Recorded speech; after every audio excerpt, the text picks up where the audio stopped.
Menurut Depdiknas tahun 2002, kurikulum berbasis kompetensi atau KBK merupakan seperangkat rencana dan pengaturan tentang kompetensi dan hasil belajar yang harus dicapai siswa, penilaian, kegiatan belajar mengajar, dan pemberdayaan sumber daya pendidikan, serta mengembangkan sekolah.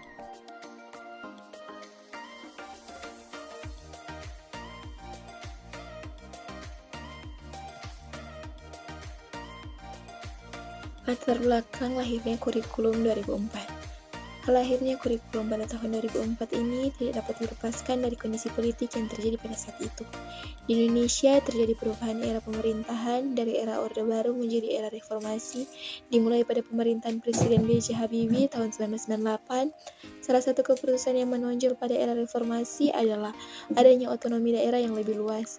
Hal ini berarti pemerintahan daerah diberi wewenang yang lebih luas untuk mengatur kebijakan daerahnya masing-masing. Dan salah satu kewenangan baru yang dimiliki oleh pemerintahan daerah adalah dalam bidang pendidikan. Hal ini termuat dalam Undang-Undang Nomor 22 Tahun 1999 tentang pemerintahan daerah. Berdasarkan alasan tersebut, maka terjadi pula reformasi di bidang pendidikan, yang salah satu hasilnya adalah dirancangnya kurikulum baru, yakni kurikulum berbasis kompetensi oleh Departemen Pendidikan yang mulai diberlakukan pada tahun 2004. Sebenarnya secara materi, kurikulum ini sama dengan kurikulum tahun 1994. Namun, ada perbedaan di dalamnya. Di mana sih perbedaan kurikulum 2004 dengan kurikulum tahun 1994?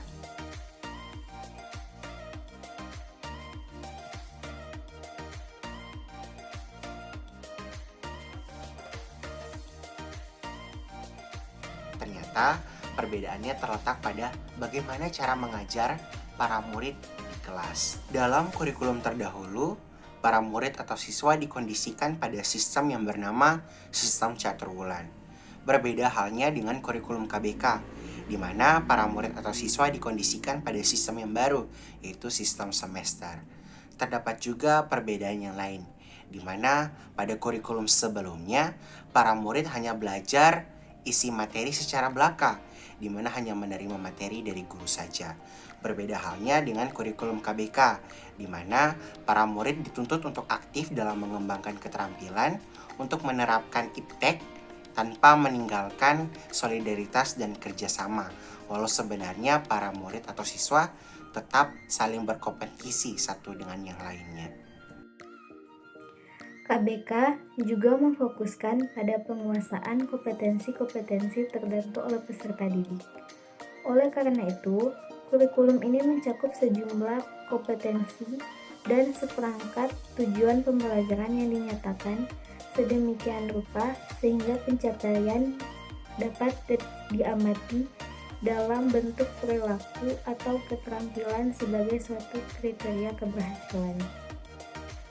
Kegiatan pembelajaran perlu diarahkan untuk membantu peserta didik menguasai sekurang-kurangnya tingkat kompetensi minimal agar mereka dapat mencapai tujuan yang telah ditetapkan, sesuai dengan konsep belajar, tuntas, dan pengembangan bakat. Setiap peserta didik harus diberikan kesempatan untuk mencapai tujuan sesuai dengan kemampuan dan kecepatan belajar masing-masing. Jadi di sini guru hanya berperan sebagai fasilitator. Namun meski begitu, pendidikan yang ada ialah pendidikan untuk semua. Dalam kegiatan di kelas, para murid tidak lagi menjadi objek, melainkan menjadi subjek. Dan setiap kegiatan siswa ada nilainya.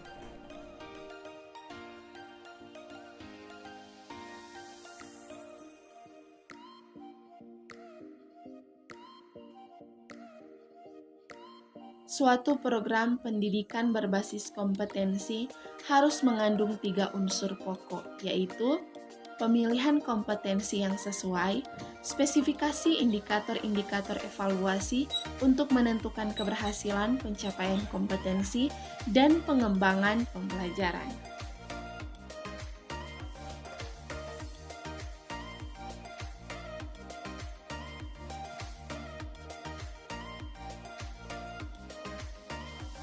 Berikut adalah ciri-ciri kurikulum berbasis kompetensi. 1. Menekankan pada ketercapaian kompetensi siswa baik secara individual maupun klasikal. 2. Berorientasi pada hasil belajar dan keberagaman. 3.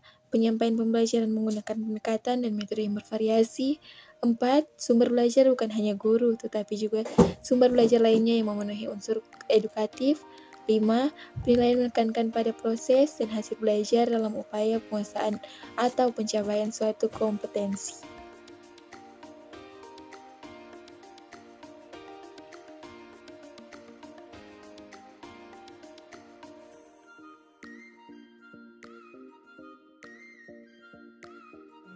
Karakteristik kurikulum berbasis kompetensi.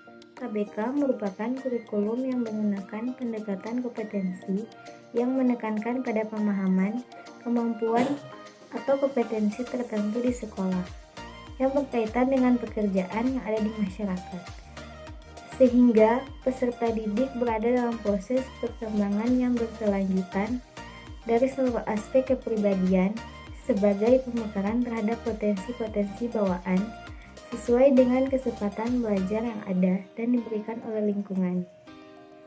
Kurikulum yang berbasis kompetensi ini memberikan keleluasan kepada lembaga sekolah untuk menyusun dan mengembangkan silabus mata pelajaran sehingga dapat mengakomodasi potensi sekolah, kebutuhan dan kemampuan peserta didik, serta kebutuhan masyarakat sekitar sekolah.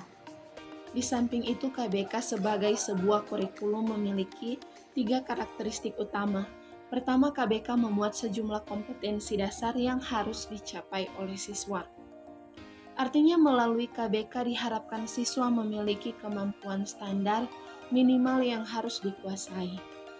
Kedua, implementasi pembelajaran dalam KBK menekankan pada proses pengalaman dengan memperhatikan keberagaman setiap individu.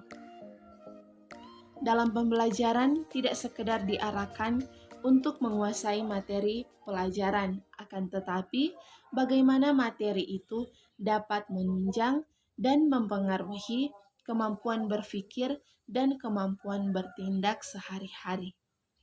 Ketiga, evaluasi dalam KBK menekankan pada evaluasi hasil dan proses belajar.